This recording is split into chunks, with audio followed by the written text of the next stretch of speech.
Some years ago, I was on a train heading down to New York City. Found myself sitting next to a distinguished-looking man who happened to be an architect who also loved literature and drama. We began talking. He asked me about myself. At some point, I mentioned I'm one of those folks looking for the real Shakespeare. He turned and he looked at me and he put up his finger and I flinched. I mean, you never know what's going to happen when you mention that subject to somebody.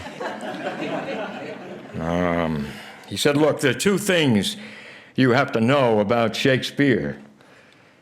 One, whoever he was, he uses words to stimulate the muscle of your visual cortex so it throws images on the screen of your mind. As he mentioned some examples, Horatio describing the dawn as a knight in rusted armor climbing up over the dew of yon high eastward hill. And he said the second thing you need to know is that Shakespeare's a storyteller, and his greatest stories are tragic. He said, therefore, just identifying the real author will not be good enough. What you need to do, he said, is find that tragic story. Well, we talked a lot more. He thought the whole idea of this mystery, which he hadn't heard about, must be deeply sad and tragic. He was talking about how this great author's identity could have been obliterated. Considered it would have been a form of murder, even suicide, in the face of some powerful force against him. Well, let's see if I can do this. Yes. You might come on one. Oh. There he is. As you know, most of you, many of you, I'm convinced the true author, true voice of the true author, was that of Edward de Vere, Earl of Oxford, and that he provided the unifying vision of an individual artist that we know as Shakespeare, and that we find most directly the personal voice in the sonnets. And Oxford's death or disappearance in June of 1604 was followed soon upon by the publication of the full-length second quarto of Hamlet.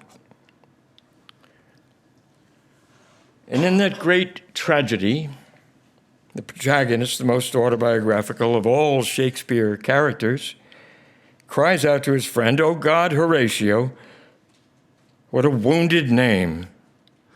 Things standing thus unknown, shall I leave behind me?"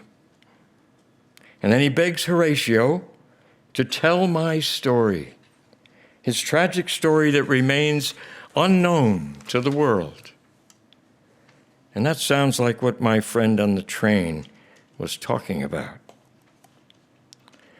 Well, the focus of our gathering here is the failed Essex rebellion, led by the Earls of Essex and Southampton, an event which I submit is the inciting incident of the tragic story of the Shakespearean author's posthumous loss of identity.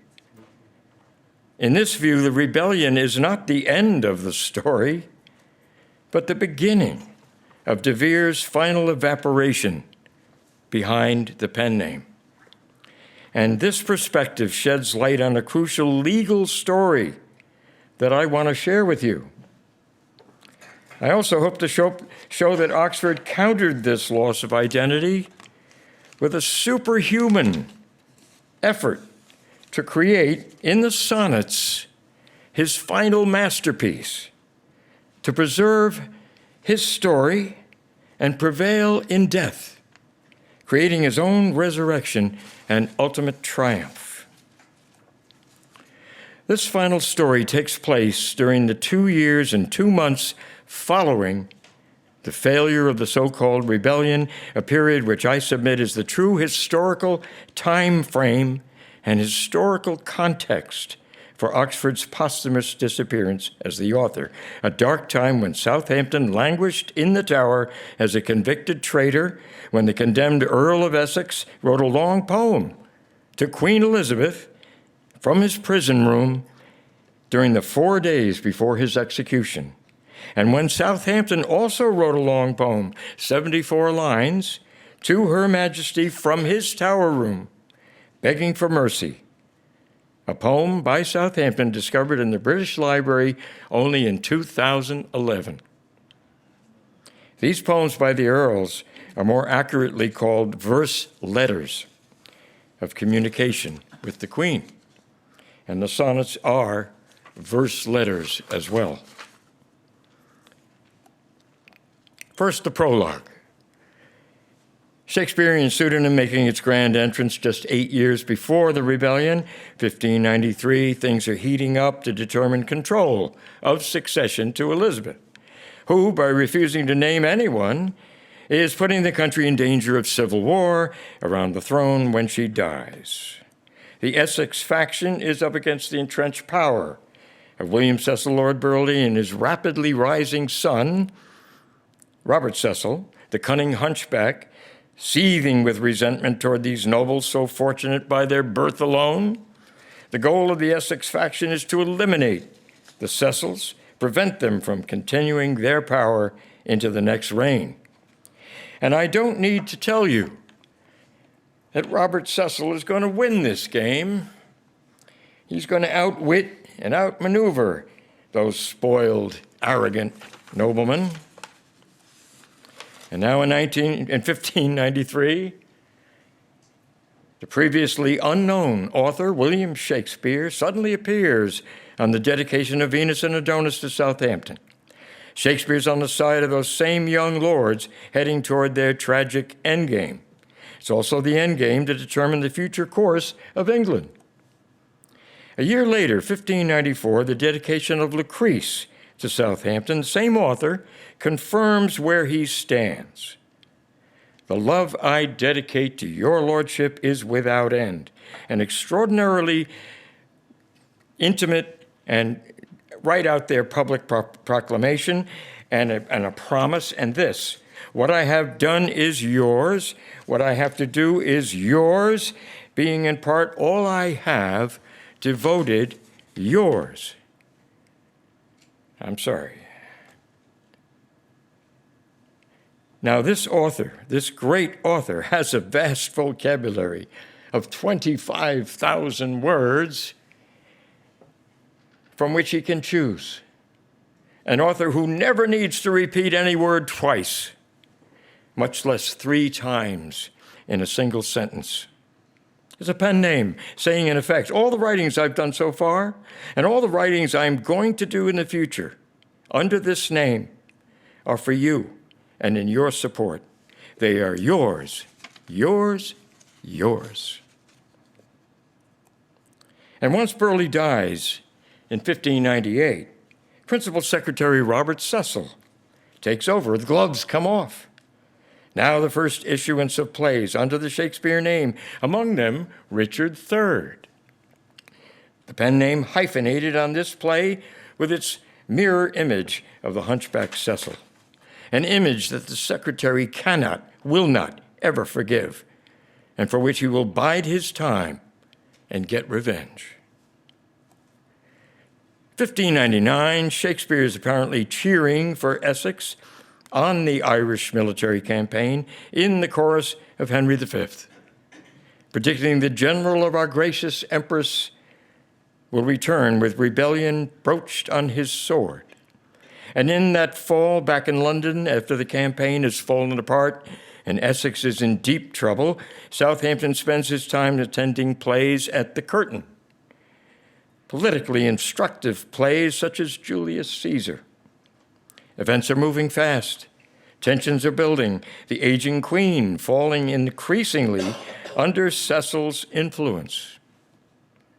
And in the first weeks of February 1601, Southampton takes charge of planning to finally gain access to the Queen at Whitehall.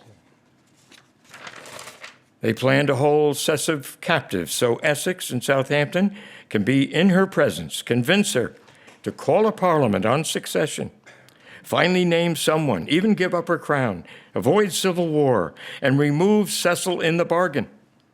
Preparing for this confrontation in the near future, the conspirators on Sunday, February 7th, attend a special performance of Richard II, with a deposition scene of the king handing over his crown, demonstrating how it might be possible to confront Elizabeth with rational arguments and persuade her to do the same without violating the laws of God or man.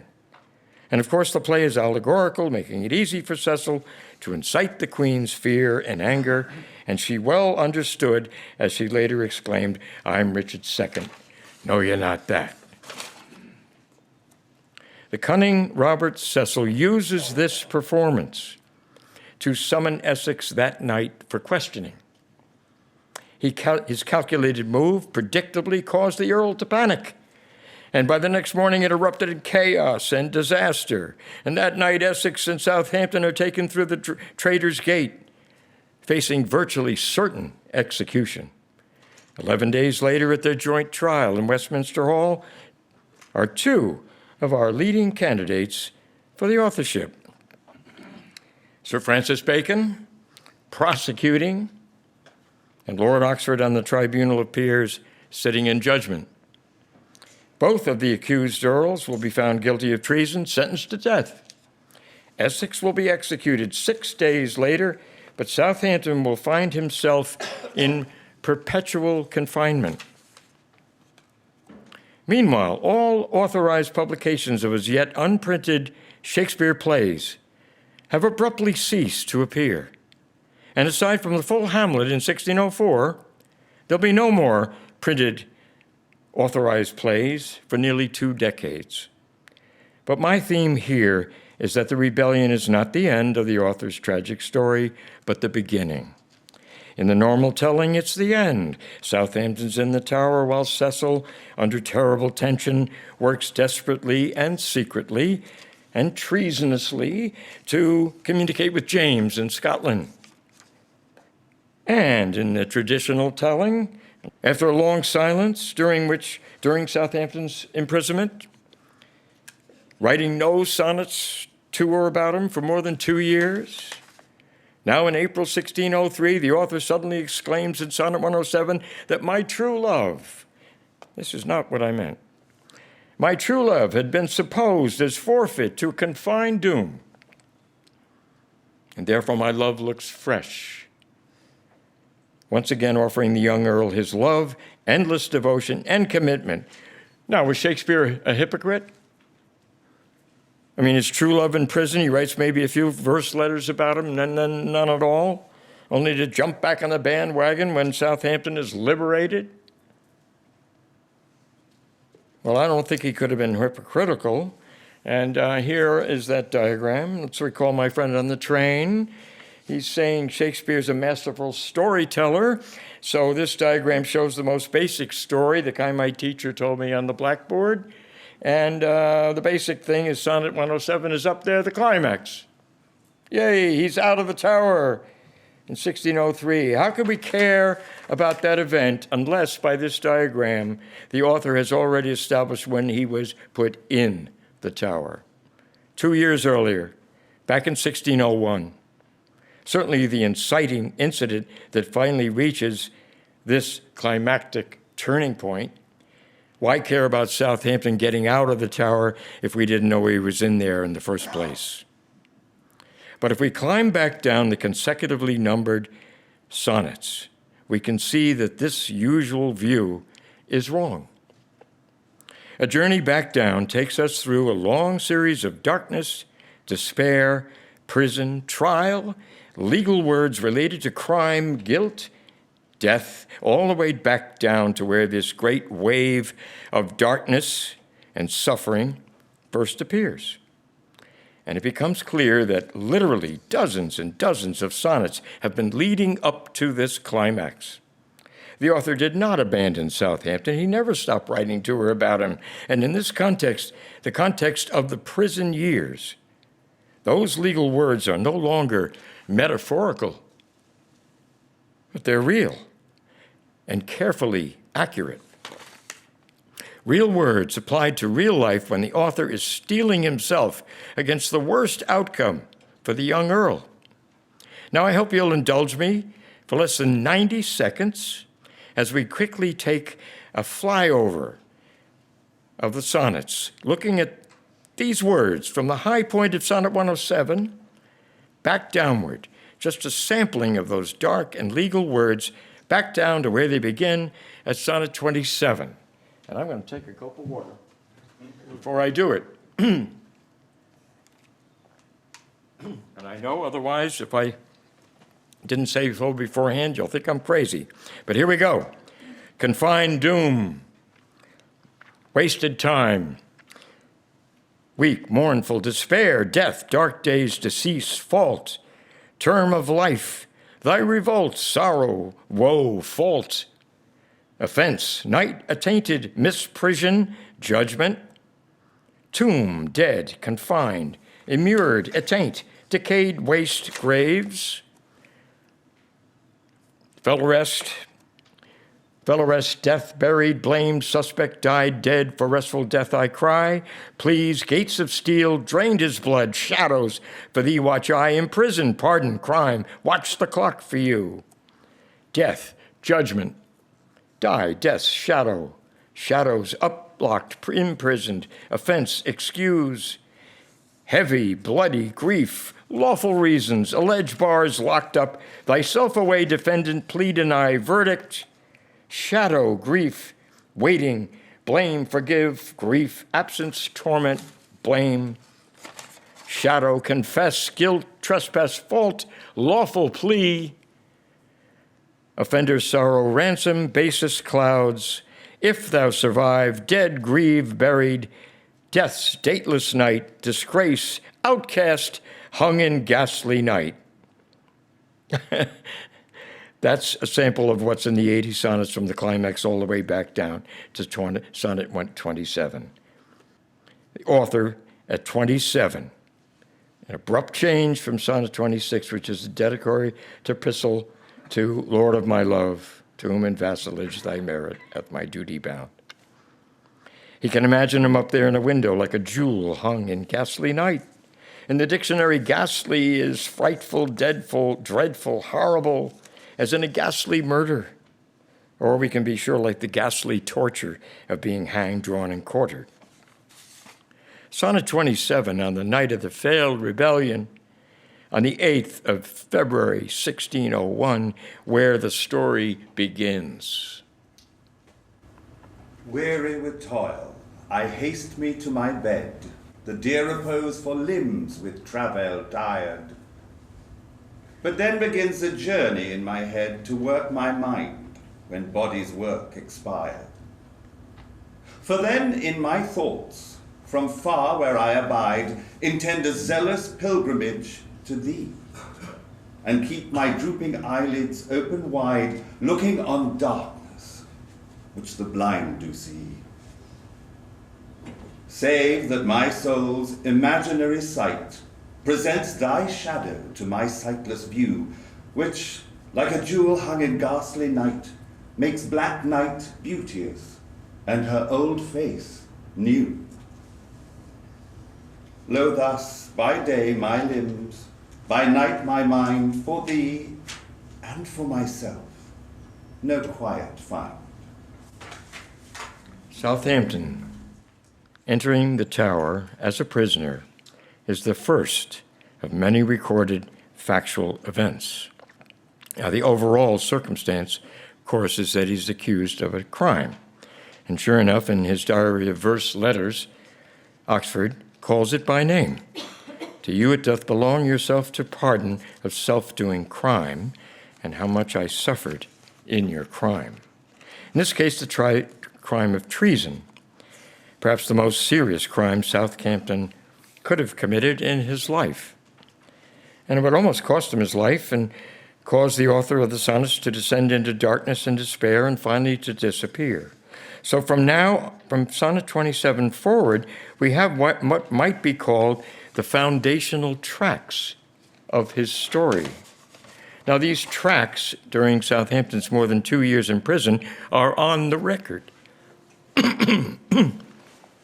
These are events that Oxford knows are going to be indelibly stamped upon English history. For example, 3 days later, February 11th, the peers, Oxford among them, are summoned to serve on the tribunal at the sessions or treason trial. And sonnet 30 went to the sessions of sweet silent thought I summon up remembrance of things past, and I know it's poetry, but I suggest there's a second intention, which is actually the primary context. And you've probably noticed that's the most important word of this talk, context. This is my favorite visual of any, the trial of Essex and Southampton, to be held on February 19th. And that's old style. New style would be 1601. Posted on broadsheets. Bacon prosecutes rather viciously. Oxford sits with the peers, and it's a foregone conclusion. Both earls guilty of treason, both earls sentenced to be hanged, drawn, and quartered. In reaction, Oxford addresses Southampton and wonders in sorrow, how can my muse, causing my writing, want subject to invent while thou dost breathe? I'm still okay, I can write as long as you're alive. The pain be mine, but thine shall be the praise. And by their verdict is determined, he writes when glancing at the trial backward. February 25th, Essex is executed by beheading, because he's a nobleman, on the Tower Green. The poet writes about both Southampton and himself, referring to their heavy tears, badges of either's woe.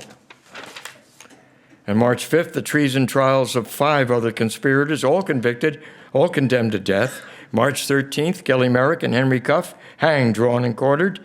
March 18th, Charles Danvers and Christopher Blount, publicly beheaded. I might say Robert Cecil's making a statement. Do what I tell you. Now Southampton's the only one left, and the author sets down his private fears and desperate resolve. For such a time I do now fortify against confounding age's cruel knife, that he shall never cut from memory my sweet love's beauty, though my lover's life. And soon he writes a virtual suicide note. Tired with all these, for restful death I cry.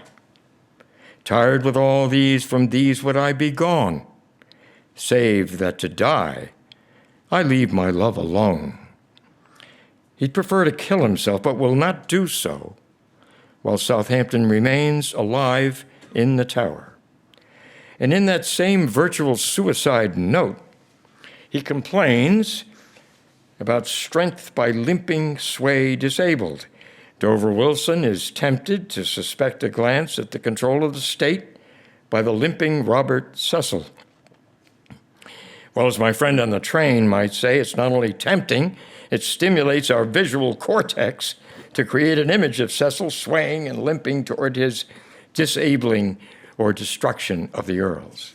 Captive good attending captain ill, Southampton is the captive, the prisoner, at the mercy of Captain Ill, echoing Cecil, captain in command. Southampton's life is spared, however, because the next morning crowds are waiting on Tower Hill. They're waiting for the spectacle of Southampton being executed, but they're disappointed because without explanation by the Crown, no official explanation, life has been spared, sentence quietly reduced to perpetual confinement, becomes a nobody, stripped of all lands and titles. Now he's Mr. Henry Risley, he's a commoner, or the late Earl, dead in the eyes of the law. Ah, wherefore with infection should he live? Why should he live? Is the very next sonnet to 66, the suicide note. And he also adds, soon thou dost common grow. Is Cecil holding him hostage in the Tower? Well, if so, the key must be Oxford himself, and Cecil's need to remove all trace of him in the future, as the author calling himself Shakespeare, the poet-dramatist who devoted his work to Southampton. Misprision, better judgment.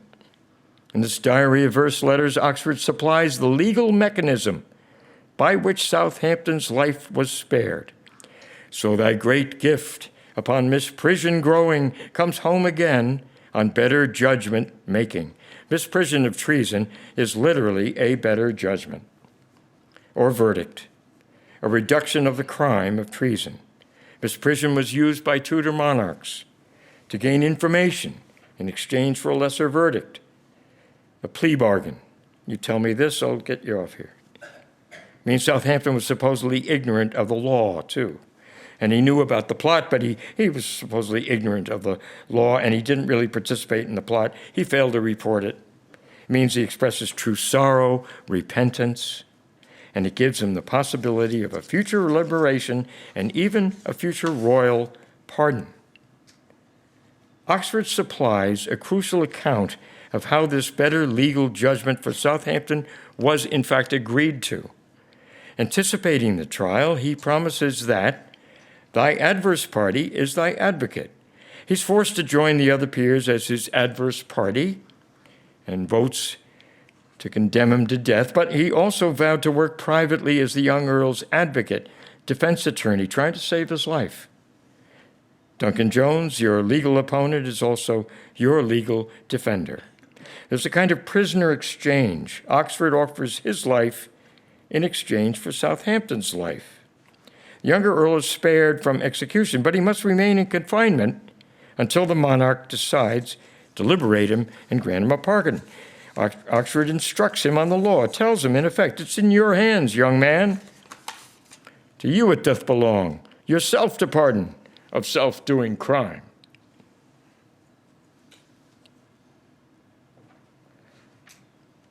But the monarch who may give him a pardon will not be Queen Elizabeth, who's much too angry, much too fearful.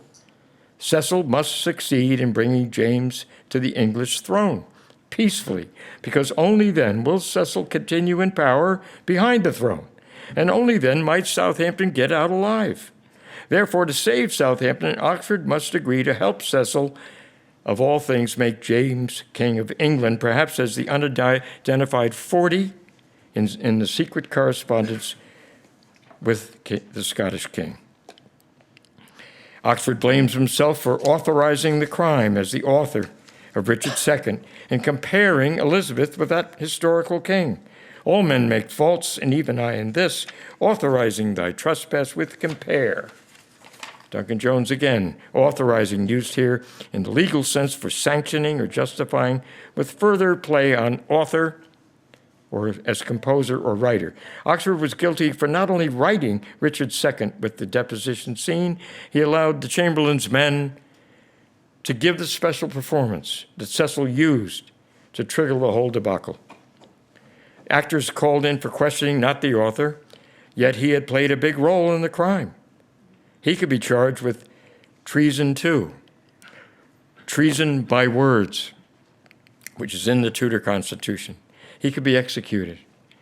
But more important to Cecil, and to ensure Oxford could not be linked to the portrait of him in Richard III, for example, instead of physical execution, his identity could be executed, his identity, obliterated behind the Shakespeare name.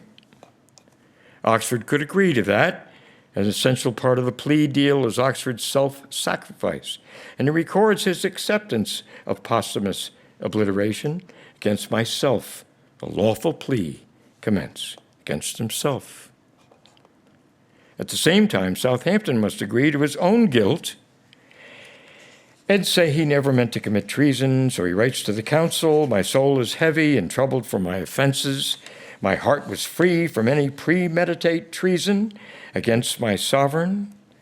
He repents while Oxford takes on a Christ-like role. Though thou repent, yet I still have the loss. The offender's sorrow lends but weak relief to him that bears the strong offense's cross. In the sonnets, it's loss, but it's usually amended to cross. In his poem to the Queen, Southampton begs for mercy, vouchsafe unto me, be moved by my groans, for my tears have already worn these stones. His tears of repentance are riches to be paid, the way other prisoners use actual money to purchase their freedom. He never paid a dime. Tears of ransom for his life and possible liberty. And Oxford tells him, but those tears are pearl which thy love sheds, or sheeds, and they're rich and ransom all ill deeds. The price includes total separation from each other in life, on the record, in future history. Oxford had linked himself to Southampton and linked Southampton to the pen name, rather. The two went together. And we're not talking about the Stratford man at all here. So now he must agree to de-link himself not only from Shakespeare, the pen name, but also from Southampton. They must be twain or apart, one from the other. Let me confess, another legal term, that we two must be twain. I may not evermore acknowledge thee.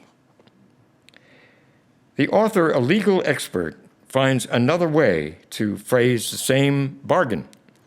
And this my hand against myself uprear, to guard the lawful reasons on thy part. And he adds, to leave poor me, thou hast the strength of laws. This is almost a ritualistic event being recorded in the sonnets. The dark time continues, no one knowing the outcome. February 8th, 02, first anniversary of the failed rebellion. Southampton has spent 1 full year in prison. How like a winter hath my absence been from thee, the pleasure of the fleeting year, and a deliberate echo of the context of prison, fleet prison. And the pleasure is Her Majesty's pleasure. It's her prison fortress. Second anniversary, February 8, 1603. We're getting close now to the end of the reign, marking 2 years of 3 winters cold in the Tower, which covers 3 Februaries of 01, 02, and 03. March 24th, 1603, Queen Elizabeth, the mortal moon, dies in her sleep, and those sad augurs who predicted civil war are proved wrong. Cecil quickly proclaims James to be crowned the King of England, and the new monarch, who used olives to symbolize peace, quickly sends ahead the order for Southampton's release. 5 days later, April 10th, after Elizabeth, the mortal moon, has endured death because her divine person now lives forever, after all the uncertainties are crowned with assurance, after Southampton was supposed as forfeit to a confined doom, he walks out of the Tower, and Oxford records this amazing event, the climax of his recorded story, in Sonnet 107. Not mine own fears, nor the prophetic soul of the wide world dreaming on things to come, can yet the lease of my true love control, supposed as forfeit to a confined doom. The mortal moon hath her eclipse endured, and the sad augurs mock their own presage. Uncertainties now crown themselves assured, and peace proclaims olives of endless age. Now, with the drops of this most balmy time, my love looks fresh, and death to me subscribes. Since spite of him, I'll live in this poor rhyme, while he insults dull and speechless tribes. And thou in this shalt find thy monument, where tyrants' crests and tombs of brass are spent. How very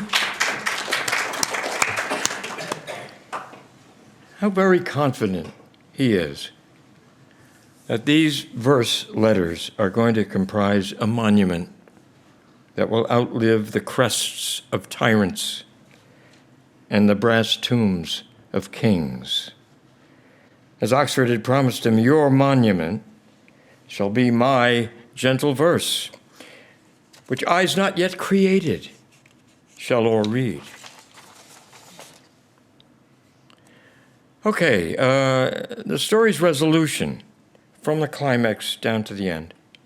19 days, covered by exactly 19 sonnets, advancing with increasing power and grandeur to the funeral procession, bearing the coffin and effigy of Elizabeth under a canopy on April 28th, marked by Sonnet 125, the official end of the Tudor dynasty, followed immediately by the author's envoy of farewell in 126, to O thou my lovely boy.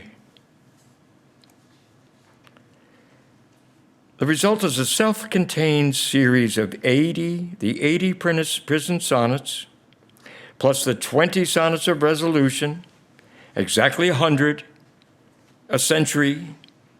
I might add exactly the 100, like The Passionate Century of Love by Thomas Watson, Hecatompathia, dedicated to Oxford in 1582. The center and centerpiece of Oxford's monument for Southampton. The younger Earl will live on, but the author will disappear. The author consistently expresses the sacrifice of one life for the other, the exchange of Oxford's life or identity as Shakespeare for Southampton's life as a free man. When I perhaps compounded them with clay, do not so much as my poor name rehearse. My name be buried where my body is, and live no more to shame nor me nor you. Your name from hence immortal life shall have. After all, he's connected Southampton uniquely to the Shakespeare works, hasn't he? Though I, once gone, to all the world must die. And that's the author's own version of Hamlet's cry for his wounded name. It's a tragedy, but also it's the basic answer to the Shakespeare authorship question, delivered to posterity, to us, by the author himself, talking about his poor name, his name to be buried, and that he himself must die, of course not physically, but to all the world. He disconnects himself from Shakespeare and therefore from Southampton, ensuring that his own identity will disappear. But not forever. Oxford is counting on these very sonnets to tell my story, as Hamlet begged Horatio. Back in Sonnet 55, when Southampton's fate was by no means certain, Oxford vowed to create the living record of your memory. Against death and all oblivious enmity shall you pace forth. Your praise shall still find room, even in the eyes of all posterity, that wear this world out to the ending doom. In this way, he will triumph over time. He'll defeat the false registers and the false records upon which the future false history will rely. He himself will prevail in these sonnets that will be printed in 1609, only to be quickly suppressed and driven underground until their reappearance in this form more than a full century later. And so he defeats time and Cecil and even death. As he had written in Sonnet 107 at the climax, I'll live in this poor rhyme. He draws his breath in pain to tell his story, his ultimate triumph, as expressed in Sonnet 123. No, time, thou shalt not boast that I do change. Thy pyramids, built up with newer might, to me are nothing novel, nothing strange. They are but dressings of a former sight. Our dates are brief, and therefore we admire what thou dost foist upon us that is old. and rather make them born to our desire than think that we before have heard them told. Thy registers and thee I both defy, not wondering at the present nor the past, for thy records and what we see doth lie, made more or less by thy continued haste. This I do vow, and this shall ever be: I will be true, despite thy scythe and thee.